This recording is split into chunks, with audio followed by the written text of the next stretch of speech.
Proses nyeting di lapangan itu tidak 1 kali atau 2 kali, bahkan lebih. Assalamualaikum warahmatullahi wabarakatuh. Halo teman-teman, ketemu lagi dengan Caraku 55. Kali ini saya akan membahas yaitu 7 kesalahan rawatan burung murai batu tipe dingin. Yang pertama yaitu penjemuran. Penjemuran pada burung murai batu tipe dingin ini sangat penting sekali teman-teman. Karena pada penjemuran pada burung tipe yang dingin ini suhu tubuhnya akan minus atau kurang panas. Kalau kita hanya penjemuran sebentar saja, pada burung ini akan kurang vektor. Pada burung murai tipe yang seperti ini, kita bisa penjemuran dengan cara penjemuran biasa ataupun sauna. Penjemuran biasa bisa kita lakukan yaitu 1 jam up. Posisi pada jam 9 sampai jam 10 atau jam 10 sampai jam 11, lihat kondisi pada cuaca. Kalau terlalu menyengat berarti kita turunkan jadi mulai jam 8 sampai jam 9 atau 9.10 teman-teman. Karena pengaruh pada cuaca yang terlalu panas ini berefek pada burung, pada kesehatannya. Penjemuran bisa kita lakukan yaitu dengan kerodong sauna. Penjemuran dengan sauna bisa juga kita lakukan yaitu dengan kerodong kering dan burung kering. Ini sangat penting juga untuk meningkatkan atau menaikkan vektornya. Jangan dengan kerodong basah atau burung basah, ini nanti suhunya jadi minus teman-teman. Jadi kalau saya biasanya kerodong kering pada burungnya juga kering. Bisa kita lakukan yaitu seminggu 3 kali atau seminggu 2 kali untuk saunanya. Selanjutnya yaitu burung bisa kita lakukan penjemuran biasa. Yang kedua yaitu proses pemberian extra fooding pada burung murai batu yang tipe dingin. Kalau kita beri extra fooding terlalu berlebih, nanti vektornya akan menurun teman-teman. Dalam arti badan burung ini biasanya cenderung gembung, cenderung burung ini diem atau pelongo-pelongo seperti itu. Karena daya vektornya pada burung yang tipe dingin, kalau kita naikkan extra fooding terlalu ini kurang. Bisa juga kita berikan extra fooding yang agak rendah pada 33 atau 55 atau 77 seperti itu teman-teman. Jadi sesuaikan pada burung teman-teman. Pemberian extra fooding untuk saat penjemuran ini sangat penting juga. Misalkan porsi pagi 5, sore 5. Jadi sebelum jemur kita berikan 3 dulu, sisanya nanti setelah penjemuran jadi 2. Jadi semua total 5 untuk pagi. Sorenya begitu juga, sore 5 seperti biasa, teman-teman.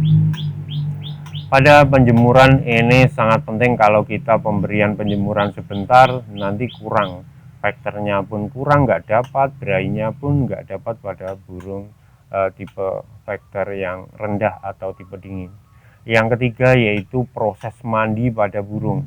Pada burung yang tipe dingin sering kita terjadi kesalahan pemberian mandi terlalu banyak. Jadi untuk tipe yang dingin sebaiknya kita berikan mandi yaitu seminggu sekali atau 2 minggu sekali.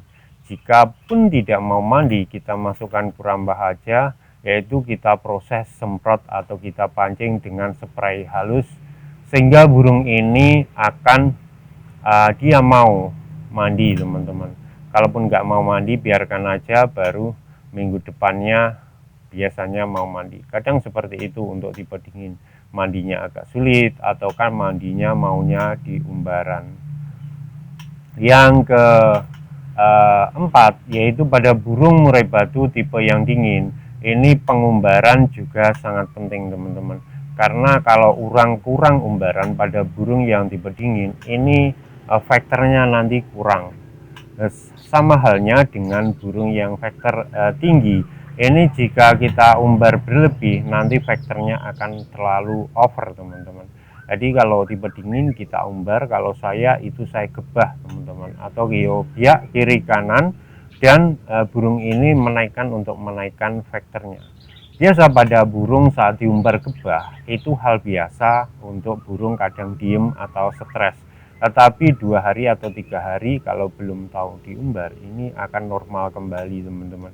Jadi dibiasakan kalau saya untuk tipe dingin saya umbar kebah seminggu 2 kali, 100 putaran atau 105 putaran itu bertahap. Jika masih takut jangan langsung banyak. Jadi sedikit dulu baru kita umbar selanjutnya. Ini sangat penting sekali karena pada burung ini dengan pengumbaran saya jalani sendiri ini sangat bagus, baik tenaga baik pada faktor pada burung tersebut. Yang hal lain yaitu yang kita lakukan yang kelima. Yang kelima pada proses pengerodongan teman-teman.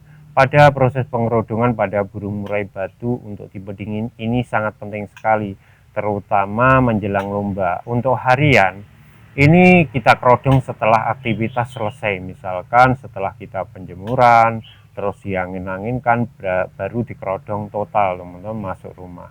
Hal lainnya yaitu saat sore pemberian extra fooding bisa juga dibuka sebentar baru dimasukkan pakan tutup lagi. Jangan terlalu pada sore hari itu terlalu membuka ablak terlalu lama. Jadi sebentar aja pemberian pakan langsung kerodong kembali. Ini sangat penting untuk menaikkan faktor burung yang tipe dingin teman-teman.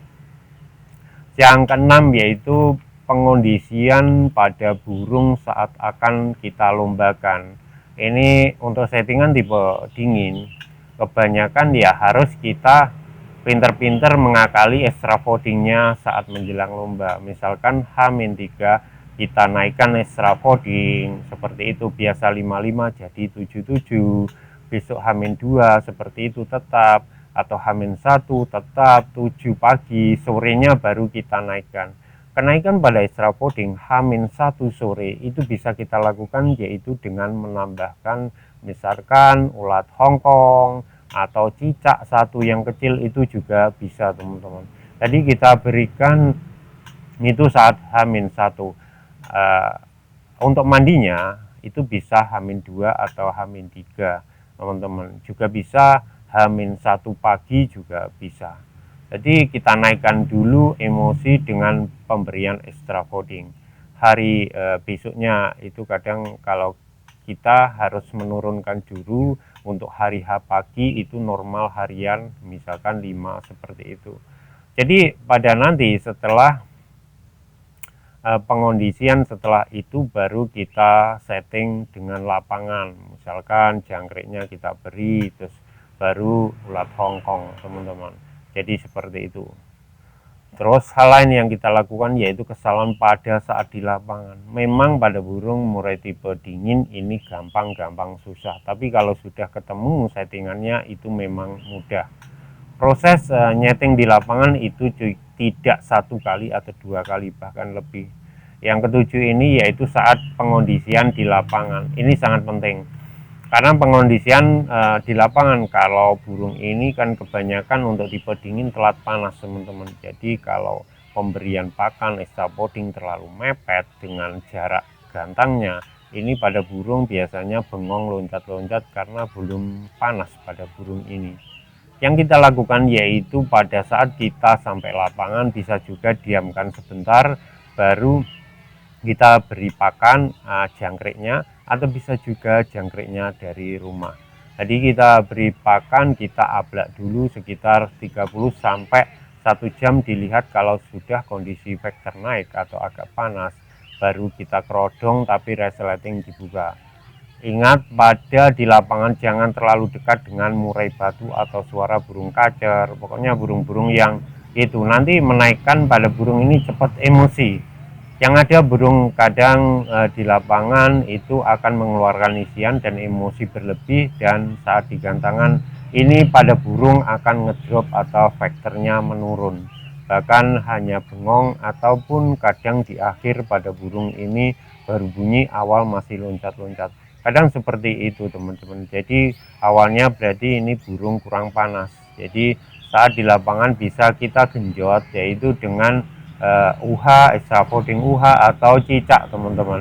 Jadi usahakan jangan mepet dengan kita menyantolkan atau menggantangkan burung. Paling tidak ya sekitar 2 sesi atau 3 sesi sebelum naik harus kita extra fooding kita berikan. Seperti cicak, atau kalau nggak ada cicak ya UH yang putih atau yang biasa.